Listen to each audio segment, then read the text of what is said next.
భయపడకుడి, ఇదిగో ప్రజలందరికీ కలుగబోవు మహా సంతోషకరమైన సువర్తమానము మీకు తెలియజేయుచున్నాను. దావీదు పట్టణమందు నేడు రక్షకుడు మీ కొరకు పుట్టి ఉన్నాడు. ఈయన ప్రభువైన క్రీస్తు. దానికి ఇదే మీకు ఆనవాలు. గమనించాలి. ఎవరు పుట్టారట? మాట్లాడలేదు. చదువుకున్నాం కదమ్మా. కన్నడలో ఏమంటారు? మర్చిపోయారా? చదివింది ఇప్పుడే, విన్నది మర్చిపోయారు, ఇప్పుడే విడిచిపెట్టేశారు. మరలా చదువు. ఎవరు పుట్టారట? దావీదు పట్టణమందు ఎవరు పుట్టారు? గట్టిగా చెప్పట్లేదు. మీరు అలా చెప్పకపోతే ముగించాలనిపిస్తుంది నాకు. ఇప్పుడే ముగిస్తా. భోజనం తర్వాత అయిన తర్వాతే తిని వెళ్తురు. కానీ ఎవరు పుట్టారు? గట్టిగా. కొంతమంది మాట్లాడట్లేదు. ఎవరు పుట్టారమ్మా? గట్టిగా చెప్పాలి. దావీదు పట్టణమందు నేడు రక్షకుడు పుట్టాడు. రక్షించడానికి వచ్చారు. ఈ భూమి మీద ఆయన అనేక మందిని రక్షించారు. దేని నుండి రక్షించారు అంటే, మొదటిగా చెప్పాలంటే పాపము నుండి రక్షణ. పాపులను రక్షించుటకు క్రీస్తు యేసు ఈ లోకమునకు వచ్చెను. నశించిన దాన్ని రక్షించుటకు మనుష్య కుమారుడి లోకమునకు వచ్చెను. నిజముగా యేసు వారు ఈ లోకమునకు రాకపోతే నేడు మనకు రక్షణ లేదు. ఈ రోజున మనం రక్షింపబడిన వారు. క్రీస్తును నమ్మి ఆయన యొక్క రక్షించలేదా? వారన్నారు, బోధకుడా, ఈమె వ్యభిచారము చేయుచుండగా పట్టబడింది.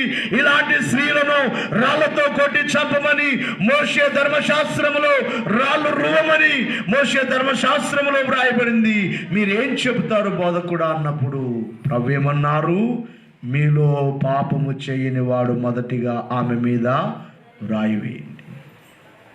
అందరూ పాపులే. బైబిల్ రోగము నుండి ఎందరో రోగులైన వారిని ఆయన భూమి మీదకి వచ్చినప్పుడు ఆయన ద్వారా రక్షింపబడ్డారు.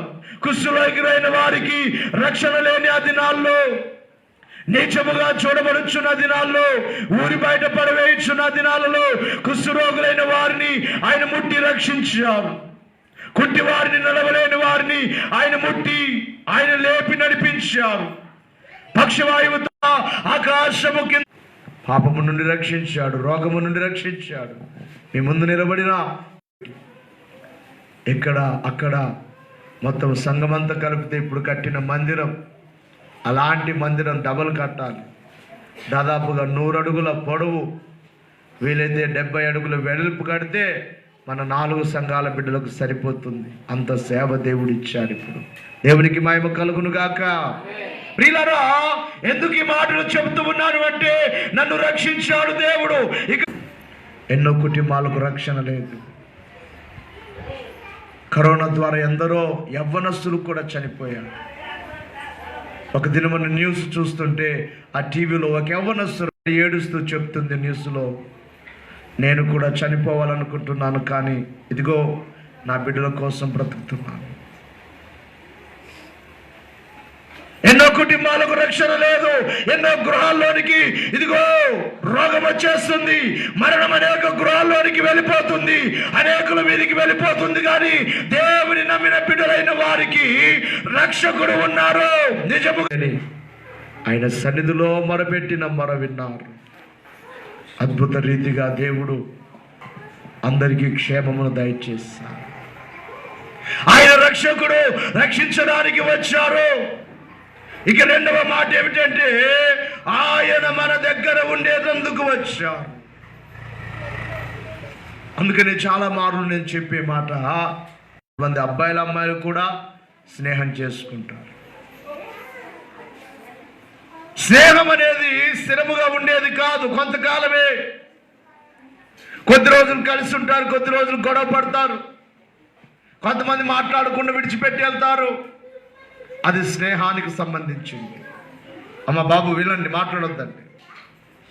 కుటుంబాల్లో కూడా ఈరోజు తర్వాత వస్తుంది, దేవుడు మనకు తోడు. ఎవరు తోడు? ನಮ್ಮ ಬಂಧುవులు ఇద్దరే ಸಾಕಪ್ಪ ನನಗೆ అంటారు కొంతమంది, అంటారు కన్నడ వాళ్ళు. మా వాళ్ళు ఉంటే మాకు చాలు, మా అన్నదమ్ములు ఉంటే సాకప్ప ఏను బేడ అంటారు. దేవుని బిడ్డలైన మనము ఎప్పుడు కూడా మనుషుల యొక్క తోడు కోరుకోకూడదు. కొంతకాలం ఉండొచ్చు, కొంతకాలం విడిచిపెట్టుకోవచ్చు. ఈ రోజున ఎంత బిజీ అయిపోయిందంటే పరిస్థితి, ఒక మనిషి చనిపోయాడు అనుకోండి, అక్కడ కూడా ఎక్కువసేపు ఉండరు వాళ్ళు, బంధువులు కూడా. ఒక రాత్రి కూర్చొని అక్కడ మేలుకొని ఉండరు. ఉంటున్నారమ్మా? అట్లట్లేదు. ఇంతకుముందు అయితే రాత్రి ఉండేవాళ్ళు, భోజనం కూడా చేసేవాళ్ళు కాదు. ఇప్పుడైతే అక్కడ శవం ఉంటుంది, ఒక గంట సేపుకే అలసిపోయారని ఏం చేస్తారు, పక్కన టీ పెడతారా పెట్టరమ్మా? మళ్ళీ ఒక గంట సేపుకి ఇంకా అలసిపోయారని చెప్పి ఏం చేస్తారు చెప్పండి? మరి ఉప్పిట్టో లేకపోతే ఏదో చేయనమ్మా, అలసిపోయారు, ఏడ్చి అని చెప్పి చేస్తారు. అంటే మానవుని యొక్క స్నేహము మంచి కాదు. స్నేహము ఉండాలి, తోడు ఉండాలి. కానీ అసలైనది ప్రతి ఒక్కరు కూడా ఎవరి జత కోరుకోవాలంటే దేవుడు. ఆయన పేరే ఇమ్మానుయేలు. మనం పాడుకుంటాం, మరియ పుత్ర నామము ఇమ్మానుయేలగున్, మరియ పుత్ర నామము ఇమ్మానుయేలగున్, నరులకు దేవుండే తోడు నిరతము వరకు, ధరణి దేవుండుగాన చపలు పరమదేవుని సహవాసం లభించన్. గట్టిగా చెప్పకూడదాం. మరియ పుత్ర నామము ఇమ్మానుయేలగున్,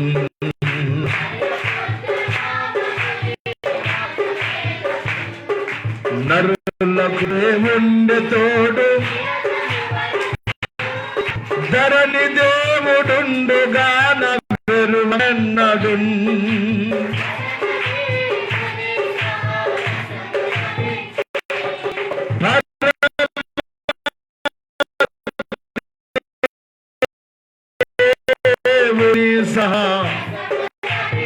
దేవునికి పడుకున్నా కానీ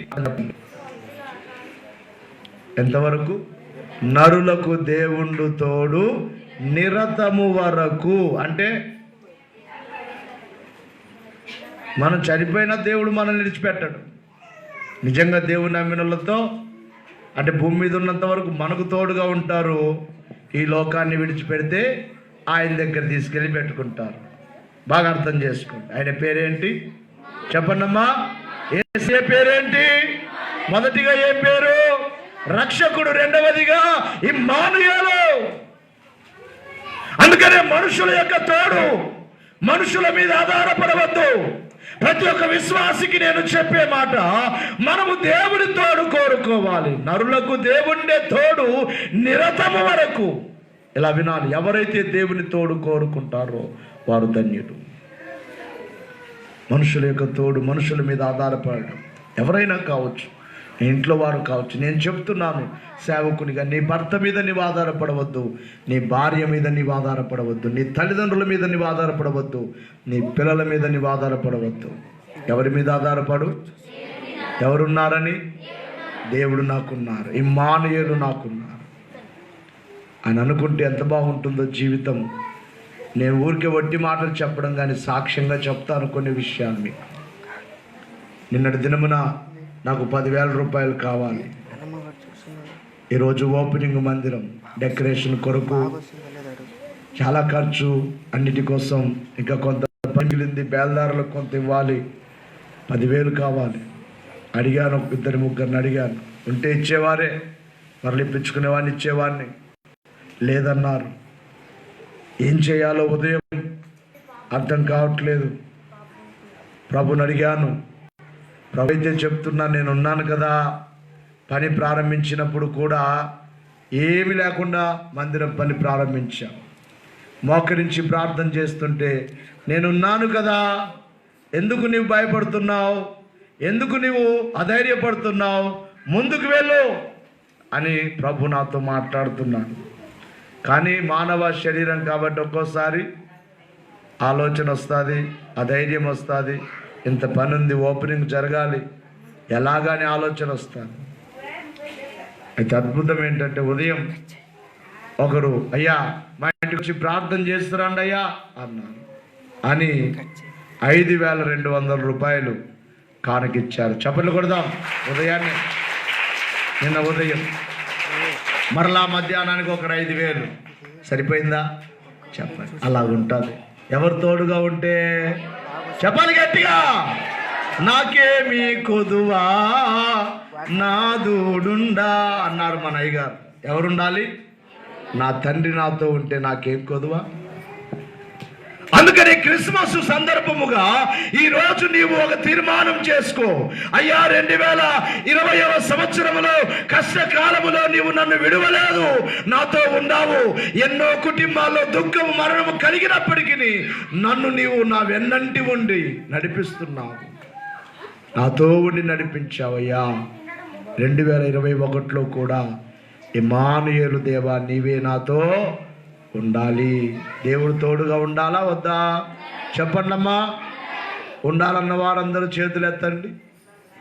అంటే ఒక చేయి ఎత్తారు, సగమే తోడుగా ఉండాలి, సగం అవసరం లేదా? చెప్పండమ్మా. మాట్లాడట్లేదు. దేవుడు మాతో ఉండాలి అన్నవారు చేతులు ఎత్తి చప్పట్లు కొట్టండి గట్టిగా. Happy Christmas. దేవుడు మీకు తోడుగా ఉంటే మేలా కీడా? చెప్పాలి గట్టిగా. ఏ ప్రమాదాలు జరగవు మనకు. పోయిన వారం తల పగిలి పడిపోయి చనిపోవాలి నేను, అంత ప్రమాదం. అలాంటివి కూడా చిన్నది కూడా తగలనివ్వరు దేవుడు మనకు. మీరు గమనించాలి. మన లాక్డౌన్లో గృహాలకు వెళుతూ ఉండగా మోటార్ సైకిల్లో కింద పడ్డాను. దాదాపుగా మొన్నటి వరకు 2-3 నెలలు మోకాలు వంచనివ్వదు. నిలబడితే నిలబడే ఉండాలి ఎంతసేపు అయినా. మోకరించానా అయిపోయింది. మోకాల దగ్గర కట్ చేసినంతగా బాధ ఉంది. హాస్పిటల్కి వెళ్తే మరలా ఎందుకులే స్కానింగ్లు అవి ఇవి అంటారు, ఎందుకు ఎక్స్రేలు అవి ఇవి అంటారు, ఎందుకని చెప్పి అలాగే ప్రార్థన చేసుకున్నాను. అయితే ఏ నొప్పి లేకుండా దేవుడే కార్యం చేశాడు. దేవునికి మహిమ కలుగును గాక. కాబట్టి దేవుడి తోడు కోరుకోండి. మనుషుల మీద నేను చెప్తూ ఉంటాను ఎప్పుడు కూడా, మా అయ్యగారు ఉన్నారు కూడా అనుకోవద్దండి, దయచేసి చెప్తున్నాను. మా పాస్టర్ గారు ఉన్నారు, మా కోసం ప్రార్థన చేస్తారు అనుకోవద్దు. నేను ప్రార్థన చేస్తాను. నా జీవితం దేవుని కొరకు సమర్పించుకున్నాను. రెండవదిగా మీ కొరకే నా జీవితం, ఇక వేరేది లేదు. ఆ తర్వాత పిల్లలకు వారికి చేయవలసింది నా బాధ్యత వరకు నేను చేస్తాను. నా ఆలోచనంతా దేవుడే. రెండవదిగా దేవుడిచ్చిన సంఘమే. కాబట్టి దేవుని సేవకులు ఉండాలి. దేవుని సేవకుల్ని గౌరవించడం మంచిదే. ఇప్పుడు గృహాలకు తిరుగుతుంటే, బాబు అల్లరి చేయొద్దని మీ అందరిని ఇక్కడ రమ్మన్నది అల్లరి చేయడానికా? రేయ్ ఏనప్పా, గలాట మాడబారదప్పా. ఏనప్పా ఉడిగిరా, తప్పులు పోతాయి, అందుకే భయం అవుతుంది, మధ్యలో కట్ చేస్తూ ఉంటారు అన్నమాట. దేవునికి మహిమ కలుగును గాక. ఏనప్పా చిక్క మక్కలేనా? గలాట మాడబారదు. ಇಲ್ಲಿ ನೋಡ್ರಪ್ಪ, ನೋಡ್ರಿಲ್ಲಿ, ಇಲ್ಲಿ ನೋಡ್ರಿ. దేవునికి మహిమ కలుగును గాక. Happy Christmas, merry Christmas. వీళ్ళని గమనించాలి. దేవుని మనకు తోడుగా ఉంచుకోవాలి. మనుషుల యొక్క తోడు కాదు, ఆయన వచ్చింది తోడుగా ఉండడానికి. ఆయన ఈ లోకానికి వచ్చి వెళ్ళిపోయేటప్పుడు శిష్యులు బాధపడ్డారు, ప్రభు వెళ్ళిపోతున్నారని. అయితే వారితో ఒక వాగ్దానం చేశారు. ఏమని? మత్తయి సువార్త 28వ అధ్యాయం 20వ వచనములో ఏమంటారు? ఇదిగో యుగ సమాప్తి వరకు సదాకాలము నేను మీతోనే ఉన్నాను. ఎవరితో ఉన్నారు? చెప్పండి గట్టిగా. మనతోనే ఉండడానికి వచ్చారు ఆయన. ఆయనకి ఇష్టమట మనతో ఉండడం. ఇప్పుడు కూడా మన మధ్యలో ఉన్నారు. ఎంతమంది నమ్మగలరు? ఆత్మస్వరూపిగా మనతో ఉన్నారు. ఎక్కడ నా నామమున 2-3 కూడి ఉందరో వారి మధ్యలో ఉంటానన్న ప్రభు మన మధ్యలో ఉన్నారు. నీవు నిజముగా నమ్మితే ధన్యుడవు, నమ్మితే ధన్యురాలవు. ప్రభు మనతో ఉన్నారు. ఆయన వచ్చిందే ఉండడానికి, నరులతో ఉండడానికి. పేరు కూడా ఏంటి? ఇమ్మానుయేలు. ఏం పేరు చెప్పండి? ఇమ్మానుయేలు అనగా దేవుడు మనకు తోడు. దేవుడు మనకు తోడు. నీ కష్టాల్లో, కన్నీళ్ళలో దేవుడు నీకు తోడుగా ఉంటే ఆ కష్టాలన్నింటినీ దాటిస్తారు దేవుడు. మనుషుల తోడు ఉందా? కొన్నిసార్లు బాధపడుతూ ఉంటావు, దుఃఖపడుతూ ఉంటావు. అందుకే నేను చెప్తూ ఉంటాను, దేవుని సేవకులమైన మా మీద కూడా ఆధారపడవద్దు. కొంతమంది ఇందాక చెప్పినట్టుగా గౌరవిస్తారు సేవకుల్ని. మీ గృహాలకు వస్తూ ఉంటే చాలామంది మీ విలువైన వస్త్రాలు, కొన్ని దుప్పట్లు కానీ ఏవైనా కానీ కొత్తవి తీసుకొచ్చి నేను నిలబడిన చోట వేస్తారు. అక్కడ నిలబడడానికి నాకు కొంచెం సందేహం కలుగుతుంది. ఈ దుప్పటి మీద నేను నిలబడితే ఇది మీరులాగా వీళ్ళు కప్పుకుంటారేమో, అలాగ నిలబడకూడదని ఆలోచన వస్తుంది నాకు. అడుగు పెట్టే ఆ సమయంలో ఆలోచన వస్తే బైబిల్లో మరొక మాట రాయబడింది, సువార్త చెప్పు వారి పాదములెంతో సుందరమైనవి. అప్పుడు నాకు ఆలోచన వస్తుంది ఏమనంటే, తప్పకుండా నేను నిలబడాలి. సుందరమైన పాదాలు కాబట్టి ఈ దుప్పటి మీద నిలబడడాన్ని బట్టి వారికి క్షేమమే. ఆ దుప్పటి ఒకవేళ వాడు వాడుకున్నా వాడుకోకపోయినా దేవుని సేవకుని గౌరవించినందుకు వారికి అది దీవెనని చెప్పి సందేహం వస్తుంది. కానీ దేవుని ఆత్మ నాతో మాట్లాడతారు, నీవు నిలబడాలని. అప్పుడు నేను ఆ దుప్పటి మీద అడుగు పెట్టడం జరుగుతుంది. దేవునికి మహిమ కలుగును గాక. సేవకుల్ని గౌరవించండి, కానీ ప్రభువు మీదే ఆధారపడండి. దేవుడు నాకున్నారు, ఇమ్మానుయేలు నాతో ఉన్నారు, నాకు తోడుగా ఉండడానికి వచ్చారు. ఎవరు నన్ను విడిచిపెట్టినా, ఎవరు నాకు దూరం అయిపోయినా నా దేవుడు నాతో ఉన్నారు అని ఎవరైతే ఇట్టి విశ్వాసముతో ఉంటారో వారు ధన్యులు, వారు ధన్యులు, వారు ధన్యులు. ఇక మూడవ మాట ఏమిటంటే, సమాధానమునివ్వడానికి వచ్చారు.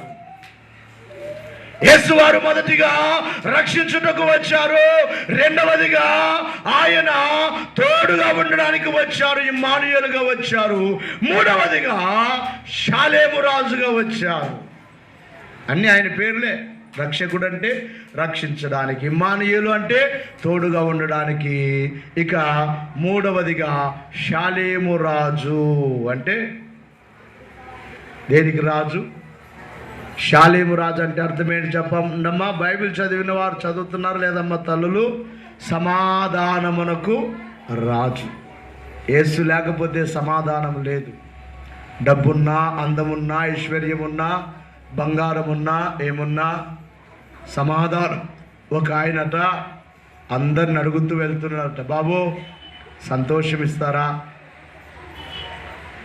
ಕನ್ನಡನಲ್ಲಿ ಏನಂತಾರು, ಸ್ವಲ್ಪ ಸಂತೋಷ ಕೊಡ್ತೀಯಪ್ಪ అని చెప్పి బంధువులను అడిగాడట.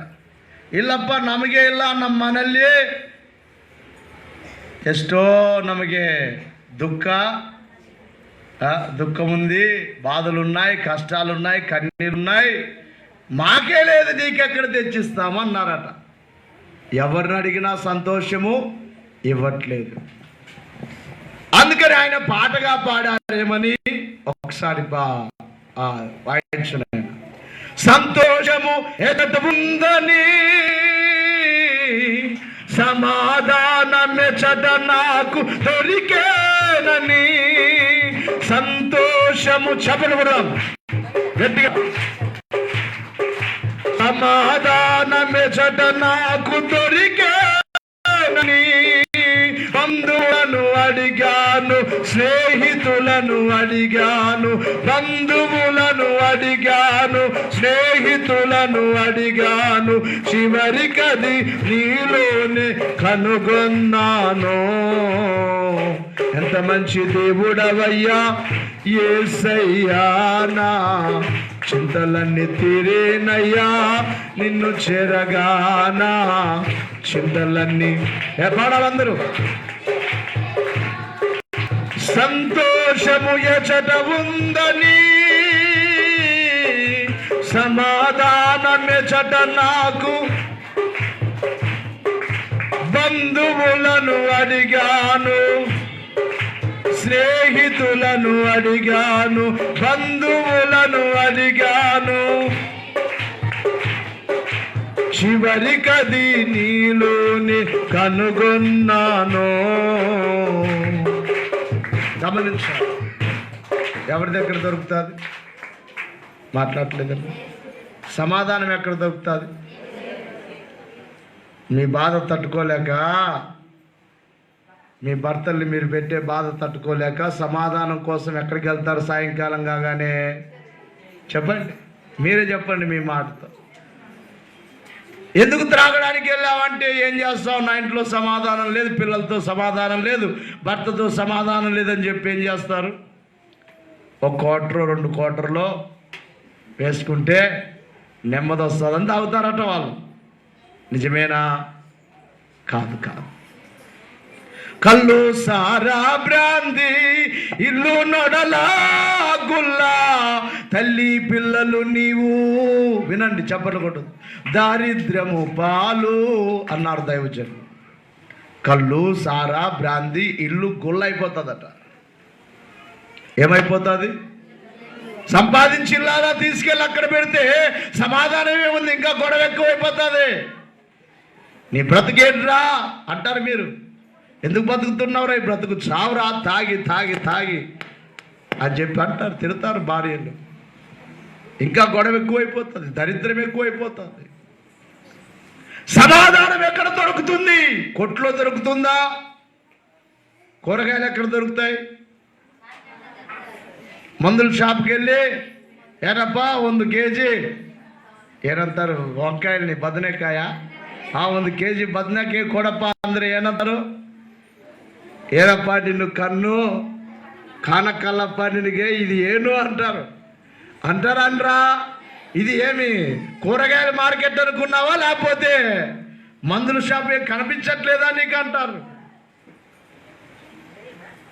కూర్చో, అక్కడ కూర్చో, పెద్దయినా చివరిలో కూర్చో. దేవునికి మహిమ కలుగును గాక. ప్రియులారా, ఎక్కడ దొరుకుతుంది సంతోషం? వారికి నెమ్మది కావాలని, వారికి నెమ్మది కావాలి, సమాధానము కావాలి, శాంతి కావాలని. అయితే దేవుని యొక్క వాక్యములో వ్రాయబడిన మాట, సమాధానము సంతోషం ఒకే చోట దొరుకుతుంది. అది ఎవరి దగ్గర అంటే ఆయన పేరేంటి?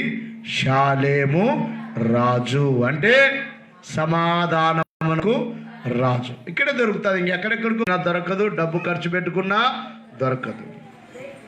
ప్రియులారా, దేవుని యొక్క వాక్యములో కొన్ని వచనాలు మనం చూసినట్లయితే యెషయా గ్రంథము 9వ అధ్యాయం 6వ వచనములో సమాధానకర్త అనే పేరు ఆయనకు ఉంది.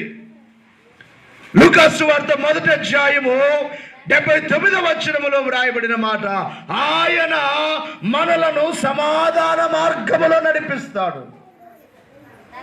దేవుని బిడ్డలైన వారిని సమాధాన మార్గములో, కొన్నిసార్లు అసమాధానం వస్తుంది, అసమాధానం వచ్చిన దేవుడు మనల్ని సమాధాన మార్గములో నడిపిస్తాడు. మత్తయి సువార్త ప్రియులను గమనించాలి. దేవుని యొక్క వాక్యములో యోహాను సువార్త 17వ అధ్యాయం 33వ వచనములో, యోహాను సువార్త 17వ అధ్యాయం 33. బైబిల్ మర్చిపోయినారా? చేయకున్న దండుగా దేవదూత క్రిస్మసు, దూత సేన క్రిస్మసు. 16వ అధ్యాయం 33వ వచనములో, నా యందు మీకు సమాధానము కలుగునట్లు. జాగ్రత్తగా వినాలి, ఎవరి యందు సమాధానం? ఇక్కడ ప్రభు చెబుతున్నారు, నా యందు మీకు సమాధానము కలుగునట్లు. ఈ మాటలు నా యందు మీకు సమాధానము కలుగునట్లు. మరొక వచనములో యోహాను సువార్త, ప్రియులారా, యోహాను సువార్త 14వ అధ్యాయము 27వ వచనాన్ని, హెబ్రీ పత్రిక 7వ అధ్యాయం 26, శాంతి మీకు అనుగ్రహించి వెళ్ళుచున్నాను, నా శాంతినే మీకు అనుగ్రహించుచున్నాను, లోకమిచ్చినట్లుగా నేను మీకు అనుగ్రహించుట లేదు. అంటే లోకం కూడా సమాధానం ఇస్తుందన్నమాట. ఇస్తుందా, ఇవ్వదమ్మా? అట్లట్లేదు. సమాధానం ఉందా లోకంలో? ఉంది. లోకం కూడా ఇస్తుంది. నురుకుని ఉంటారా? ఏమంటారమ్మా? చెప్పాలి తల్లులు, మీరు అవన్నీ అనిపించుకుంటారు కదా, ఏమంటారు? డబ్బులు లేక నేను చచ్చిపోతుంటే నీదొకటి వచ్చింది, ఏదో ఒకటి చేయి అంటారు. ఆ డబ్బులు జోయిలో ఉన్నాయనికి ఏమంటారు? ఏం కావాలా, చికెన్ కావాలా అంటాడు. అంటారా? కొంచెం సమాధానం దేంతో?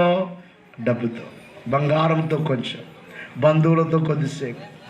ఒకరోజు వచ్చారు బంధువులు, ఎంత సమాధానంగా ఉంటారు. ఏమక్క బాగుండవా అన్న, బాగుండవా అంటారు.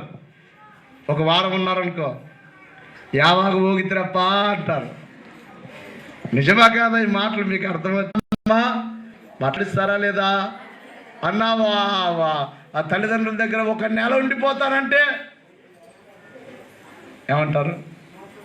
మాతోనైనా, స్నేహితులతోనైనా, డబ్బు ద్వారైనా, ఇక దేని ద్వారైనా కొంచెం వరకు సమాధానం కలుగుతుంది.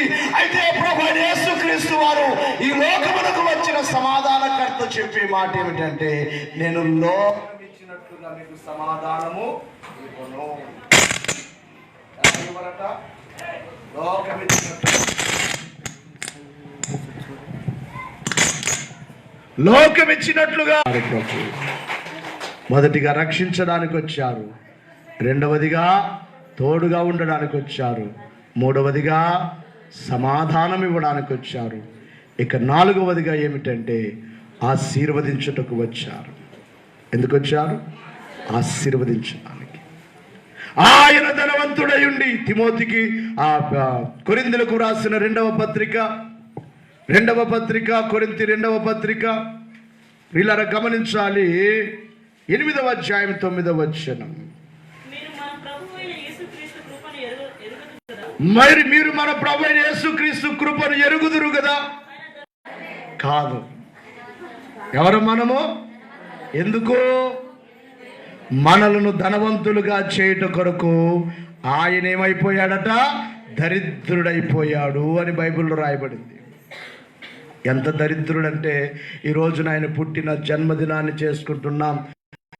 కొంతమంది వేసుకొచ్చుకున్నారు, మాట్లాడుకుంటారు. నీ చీర బాగుందక్క, ఎక్కడ కొన్నావు? నీ షర్ట్ బాగుందన్న, ఎక్కడ కొన్నావు? ఎంత, ఎక్కడ, ఎట్లా అని చెప్పి అంతా ఎంక్వైరీ చేసుకొని మరలా మీరు డబ్బులు కొంత రెడీ చేసుకొని, అవునా చెప్పండి అమ్మా, అక్కడికి వెళ్తారు. ఎక్కడైతే అక్కడికి తీసుకుంటారు. కానీ యేసు వారి లోకానికి వచ్చినప్పుడు బైబిల్లో వ్రాయబడిన మాట, పొత్తి గుడ్డలతో చుట్టి, లూకా సువార్త 2వ అధ్యాయము 6-7 వచనాలు, లూకా సువార్త 2వ అధ్యాయం 6-7 వచనాల్లో త్వరగా ఇంకొక మాట చెప్పి నేను ముగిస్తాను. వారక్కడ ఉన్నప్పుడు ఆమె ప్రసవ దినములు నిండెను గనుక తన తొలిచూరి కుమారుని కానీ ఏ గుడ్డలతో చుట్టి, చెప్పాలి గట్టిగా, పొత్తి గుడ్డలు అంటే చాలని గుడ్డలు, బట్టలు కూడా లేవు అక్కడ ప్రభుకు. పొత్తి గుడ్డలతో చుట్టి సత్రములో వారికి స్థలము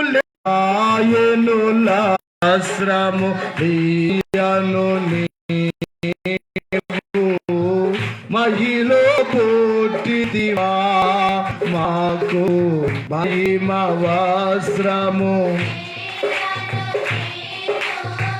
మహిలో